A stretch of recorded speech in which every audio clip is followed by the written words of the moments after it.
Good evening, I'm Guy Cater. Welcome to the Guy Cater Show. What a fantastic night we have for you. My first guest is Ken Ring, known as the Moon Man, but as you'll find out, quite mysterious as well. My second guest tonight is Sean O'Shea. What a happy character he is with a marvellous magical fling. So let's get the show underway. My first guest tonight is a very old friend. Very old, almost as old as me. Ladies and gentlemen, Ken Ring. Hi, Ken. Hi, Guy. The pressure's all mine.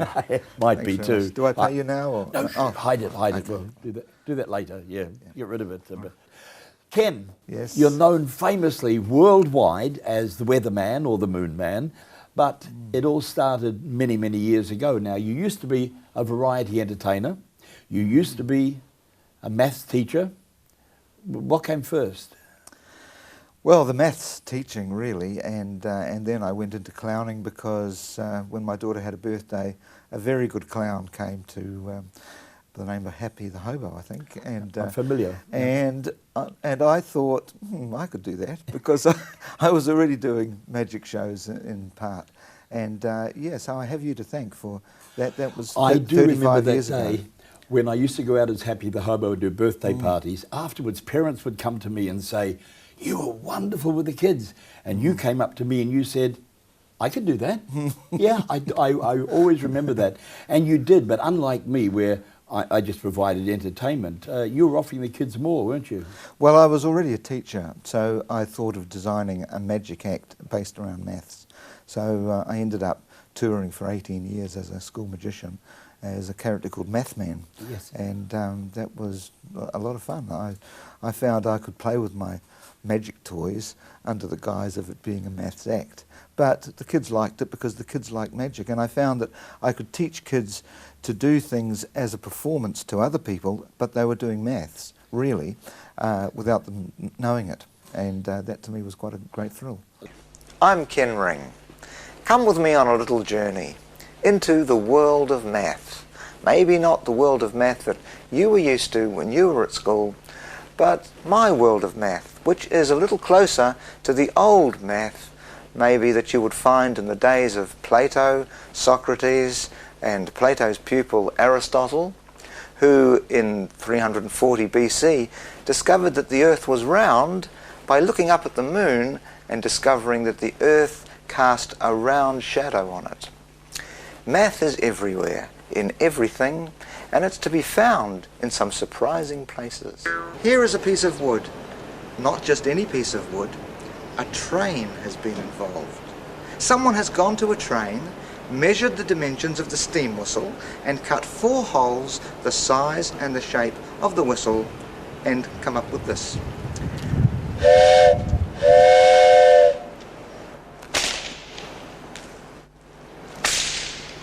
This is about math too. By sending a wave down an ever-decreasing thickness, we increase speed so that at the very end it is exceeding 760 miles an hour, which is the sound barrier. What you're hearing is a mini sonic boom.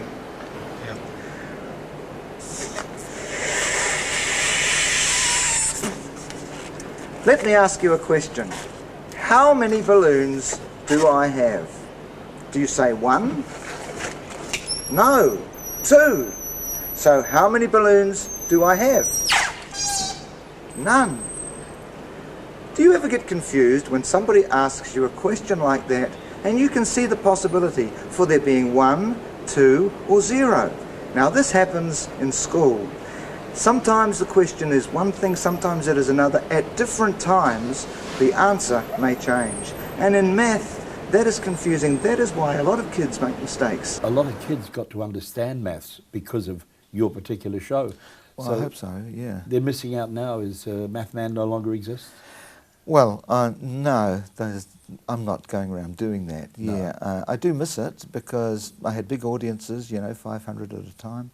The money was good, Yes. and but I think there's a lot of energy has gone out of school performing now. I think there's not a lot of money around, and back then the schools were sometimes paying out of their budget.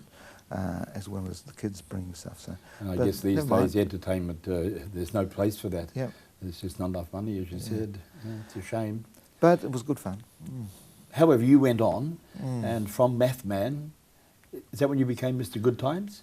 Well, I was Mr. Good Times at the time as well. At the time, yeah. yes. But then I'd already done the weather stuff from the time when I was living in a house bus with my family all through the 70s, and I stumbled over this weather system because I found that I was living out there right by the sea all the time, and I found that storms accompanied the king tides, and I knew that because we were having to move everything back from the high water mark whenever it was a king tide because there was a storm going on.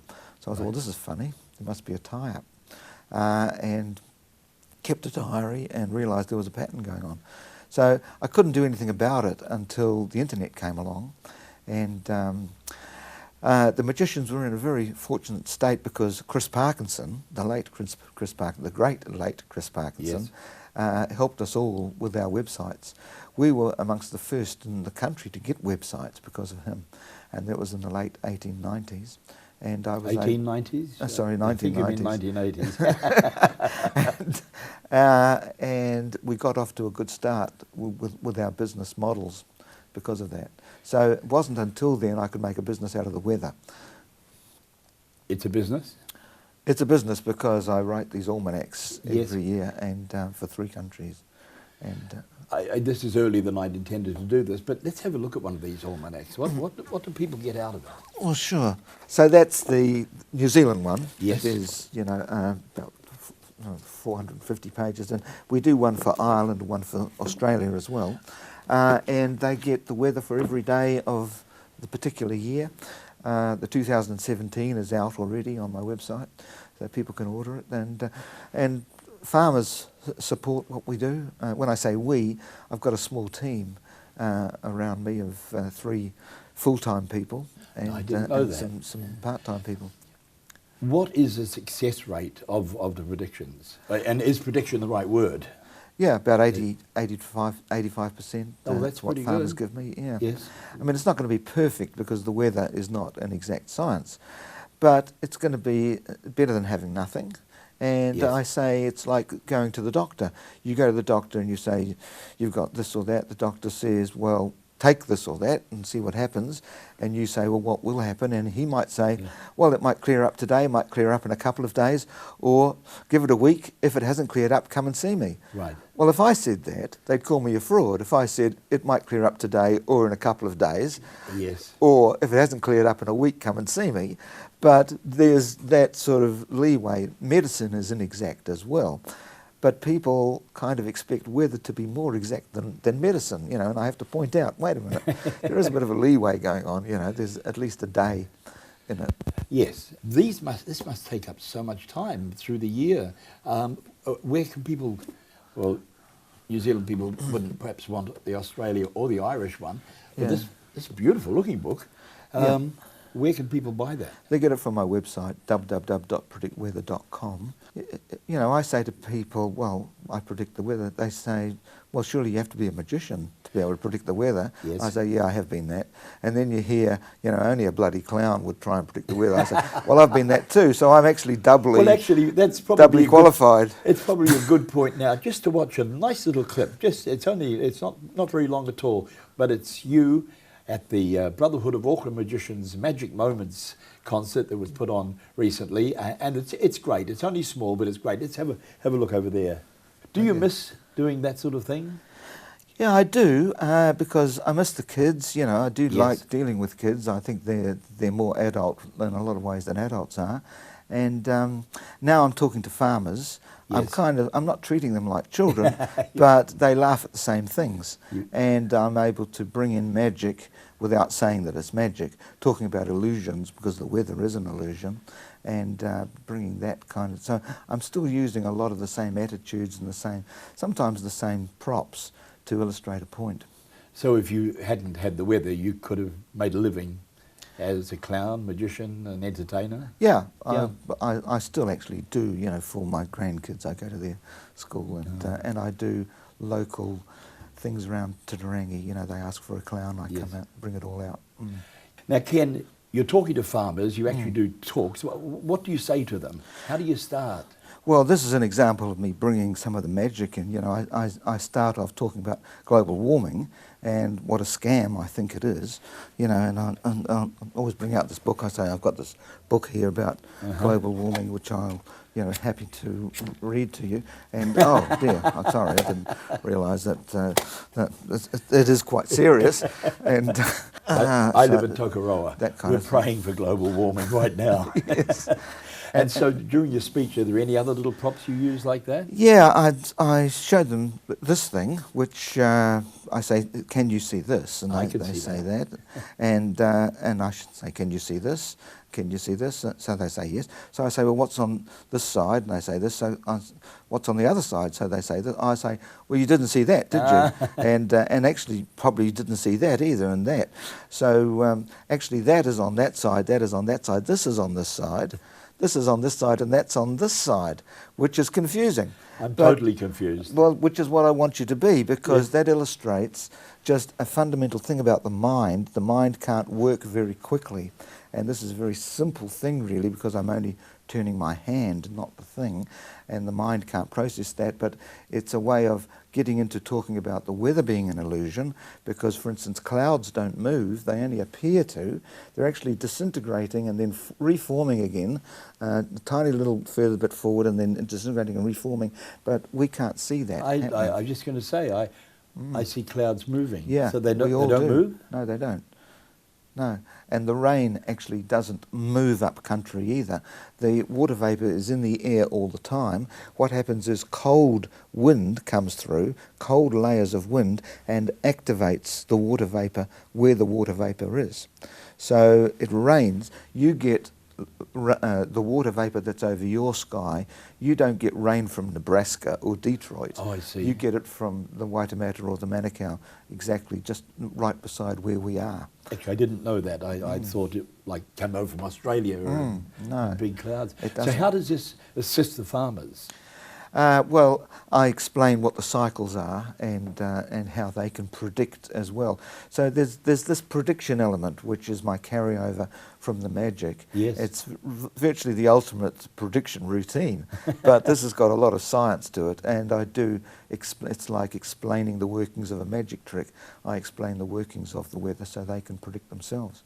So basically, you're still a variety entertainer. I consider only with myself an incredibly important message that. now. Yeah, I've sort of found a way of presenting a fundamental truth, I think, about the world and you know what they want to use in the world You've for their had own your business. skeptics. Yeah, that's okay. Actually, I like it when they're skeptics, because they actually give what I'm doing oxygen, and it drives people to the website to see what all the fuss is about, which is good for me. They probably are not aware of that themselves, you know, but yeah, it works out all right. The Christchurch earthquakes kind of came along quite unintentionally. I wasn't going to get into earthquakes, but the earthquakes happened, and the head geologist said a dumb thing, which was that there wouldn't be another one for 500 to 600 years in Christchurch. And I mean, I know where the moon is all the time by virtue of what I'm doing, and I knew that in 6 months' time it was coming past Christchurch in the same way, and there would be another lot. So I tweeted at that stage, and then the media piled onto me, and it kind of went from there. So I was kind of a bit trapped by But that. in the end, you were proved right, weren't you? Oh yeah, I That's correct. tweeted the 6 months that it would be one in 6 months, and then a week before the one on the 22nd, I did, which is why a lot of people left town, because they were following what I was saying, and why the politicians and the media got onto me so much. Yeah. But you've come out the other end. You're producing these beautiful books. You're assisting the farmers of New Zealand. You're keeping up the tradition of magic and entertainment. You're a great bloke. Oh, thank you. Well, But there is another side to you, Mr. Ring, and that's a Right. music side. And I'm thinking Yes. folk music. absolutely. I used to have a high profile in the folk community, and actually it was a mate and me that founded the Hamilton County Bluegrass Band way back in the late 60s. I but- did not know that. Well, you wouldn't, because we kind of walked out on them. There were personality differences, and they Oh. weren't actually called that then, but then they went professional after we left. But I still, how they did was fantastic. I'm very proud of what they achieved. But I do bring some of the music into my act sometimes, like the there's a tie-up with this and music and maths. And I used to do this for my maths audiences, where this is probably the oldest musical instrument, and it's called a Jaws harp. And if you change the shape of your mouth, you make the vowels A, E, I, O, U. So A, E, I, O, U. When I'm not going A, E, I, U, or it will be like this. A, E, I, O, U. I'm not doing that. So I'm just doing it, changing my mouth shape. So if you breathe, like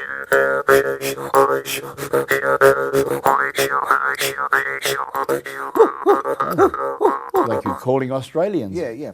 I call it my Alice Spring. But I teach kids how to do that. It's very simple. But the thing is, it involves shape. Now, maths is about shape. It's about sequence. It's about numeration. It's about asking questions and solving problems. And so this brings in shape to maths. And I tell them that it's mathematical. And because they enjoy doing it, they're now enjoying something about maths. Well, what else is there about maths that they didn't consider before as well? Wow. You're quite a man. A lot of knowledge in that head. And I'm really proud to have you here. Ken Ring, thank you so much, mate. Thank you so much. Ken Ring, ladies and gentlemen.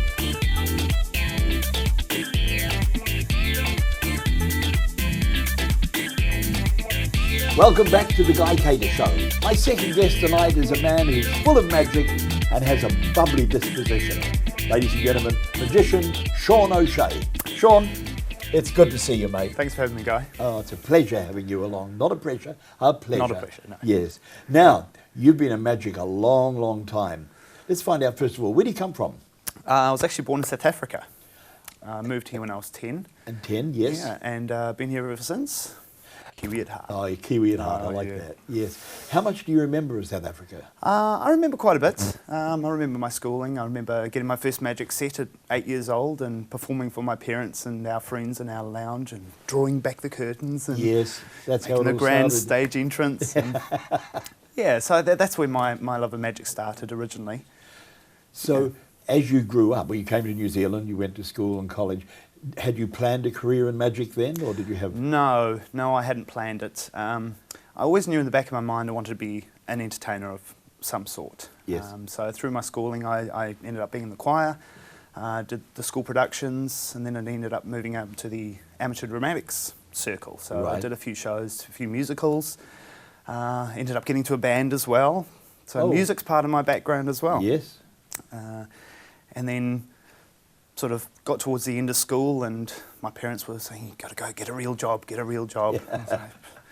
So I went out into the real world and I got a real job, and then after about 6 years realised it was destroying my soul. What was your real job?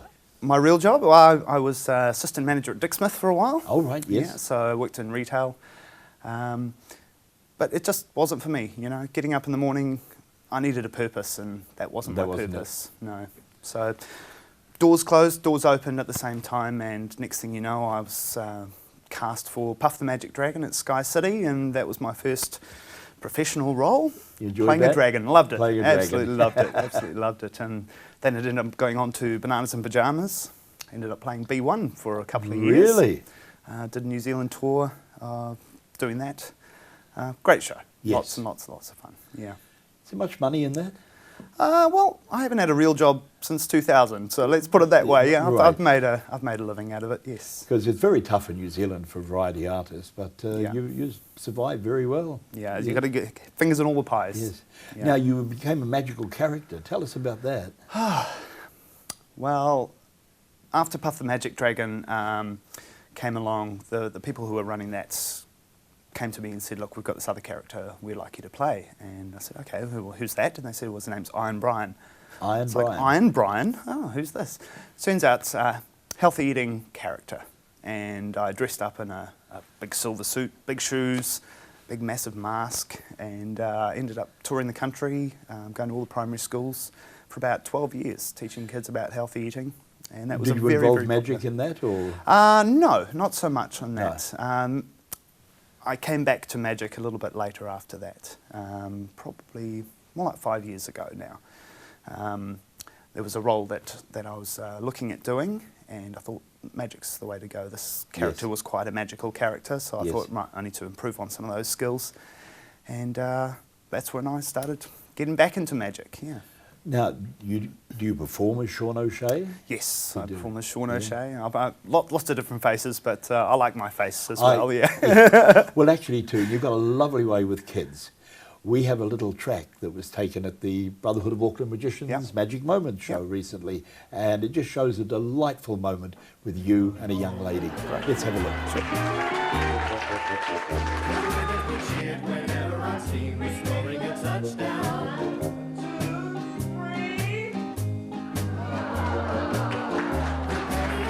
Well, look at that, see. Do you think that little girl really thought she was going to have milk poured over her? I don't think she did, but it was fantastic. No, a very, very lovely moment. And is that the sort of joy that you get out of performing? Oh, absolutely. Yeah. And not just the kids. I love seeing the adults smiling Yes. as well. And all my shows have jokes for the adults and the kids. Simpsons humour, I call it. Ah, Lots right. lots of different levels. Now, with most variety artists, we've discussed this on the show before, we all like to make a living, but we don't really do it for the money, do we, when it come right down to it? No. At the end of the day, it's about the personal gratification that you get from a Yes. live audience, and you know that. Exactly, Yeah. yes. You said you were from South Africa. Mm-hmm. When they play the All Blacks, when the Springboks play the All Blacks, who are you rooting for? I'm wearing black, mate. You are wearing black. I'm wearing black. You're yeah. a Kiwi. I'm a Kiwi, yeah. What about your folks and family? I think they all support New Zealand as well. Cool. So, What part of South Africa did you come I from? was born in Johannesburg, and Right. I moved to Durban when I was about 5, so about 5 years in Johannesburg, 5 So years it's in Durban. no Afrikaans background? No. No. No. When you're performing your magic, and you say you do it for adults as well, do you do corporates or are you doing malls? Well, Mainly children's stuff. Mainly children's stuff. In my children's shows, I always throw in something for the adults Of as well, course, because of course yes. they're paying the bills. So Exactly, keep yes. them entertained and have you come back as well. why don't you show us something? Yeah. All right. Well, do you like card tricks? I love card tricks. Awesome. We're going to do a rope trick. All right. Now, just check out this rope for me. Just have a good look. Make sure it's a real rope. Just like I've got on my bedside. I was going to say I found it under your bed. All right. Nice sharp pair of scissors here. Now, what we're going to do, guys, we're going to take the rope. We're going to find the middle of the rope here, and we're going to give it a wee bit of a snip. So, how many pieces of rope have we got now, Guy? Well, we should have two. We have 2 pieces of rope. All right, so we're just going to tie that in a little knot like this. Now, Guy, I think maybe one cut's not enough, so let's try another one here. Now, this is the old cut and restore rope trick, which means we're going to cut the rope like this. So now we have 3 pieces. Yes. One more time. So we have 4 separate pieces of rope. And it's as simple as a little bit of magic breath, Guy. Watch. Oh, very nice. Yeah, you ready? 2. You try it, Guy. Hold this one. I'll hold See that. if you can blow it off from there. Ready? No, it didn't quite work. Try it again. No? No. How about that, Guy? Try that. Is that going to work for you? No? A bit closer? No, you're not getting it. All right, I tell you what. You can take them home as your souvenir, Guy. Oh, that And there is we are. wonderful. Back to one length of rope. Excellent, mate. Oh, terrific. I don't know if the camera can see this, but it's gone. Well done. Now, you can have it back if you like. Oh, thank you. So, where do you go from here? Probably home. It's been a long day. It has been Yeah. a long day. You're right. You're Yep. right. Is there anything in your future that, are you really happy with the way you are now? Yeah, I love my life. I really Yeah. do. I like the variety that I've got. I still do music, DJ as well. So corporate gigs, weddings, Yes. birthday parties, all sorts. I even did a after-ball party last weekend till about 4 in the morning. So that was That'd really, be really good. chaos. Family life, you Yeah. have children. I do. I have 2 children. How old are they? Justin is 12 and Caitlin is 8. And they're both starting to go out into a bit of magic And themselves. that's what I was going to ask. Yeah. Of course, yes. What do they do? Justin does an amazing prediction. He's quite good with that. Yes. And my daughter Caitlin does an amazing tricks with the cups and balls. So she wow. produces some visible balls from behind ears and all sorts. So. Is your wife happy with magic? Look, she's not happy with the cost of it, Yes, but Look, she's fantastic. You know, she's let me lead my life the way I want it to, and of Yes. course I can't do it without my family's support No, of as course well. not. So. Do you ever have to go away? Oh, lots. Yeah, Lots, I do a yeah. lot of travelling. Back when I was doing Iron Brian, I was away for maybe 4 or 5 months of the year, sort of about two to Wow. 3 week tours at a time. Yes. Not so much these days, probably about a week at the most, but I enjoy the travel. I love getting out. I love seeing the country. Yeah. I've been to just about every town in New Zealand now that you Yes. can think of. Yeah, it's amazing. You're wearing a couple of badges I am. there, and we'll see if we can get a close-up of them later on. Just tell us what they are. Well, the first one here is the Brotherhood of Auckland Magicians, which I'm a very proud member of. I'm in the inner circle of the Brotherhood of Auckland Magicians, so I get to be privy to some of the secret Some of the dealings. secrets, yes. And the International Brotherhood of Magicians as well is another club I belong So to. obviously that's worldwide, international. That's a worldwide, yes. Where's it based? Well, all over the place. Oh. Every country has their own ring. So in Auckland here, we're Ring 160. Ring Very 160. proud, yes. Sean, you said you worked at Dick Smith's. Yes. And I've got to tell you that used to be my favourite shop. Mine too. I would go mad in there. A mutual friend of ours, Alan Watson, introduced me to new technology years ago, and I went in, but it was so disappointing what happened. Do you think they deserved it? I don't think anybody deserves that sort No. of thing. No. No. I think it was mismanagement at the top, but it affected so many people in New did. Zealand. Pretty sad. Especially me. I can't go into Dick I Smith's know. anymore. I can't find anything either. Listen, I just want to say having you here today has just been absolutely wonderful. Is there anything you'd like to say before we shake hands and say goodbye? Shout out to my children. Hi, Justin. Hi, Caitlin. Thanks for having me on, Guy. I really appreciate it. What about a kiss for the wife as well? You've got to be nice to the family. Sean, thank you so much, mate. Thank you, Guy. It's been wonderful. Ladies and gentlemen, Sean O'Shea. Well, that's our show for tonight. Wasn't it fun? I'd like to thank my very special guests, Ken Ring and Sean O'Shea, and invite you back here, same time, same channel next week for The Guy Cater Show. And remember, it's nice to be important. It's much more important to be nice. Good night.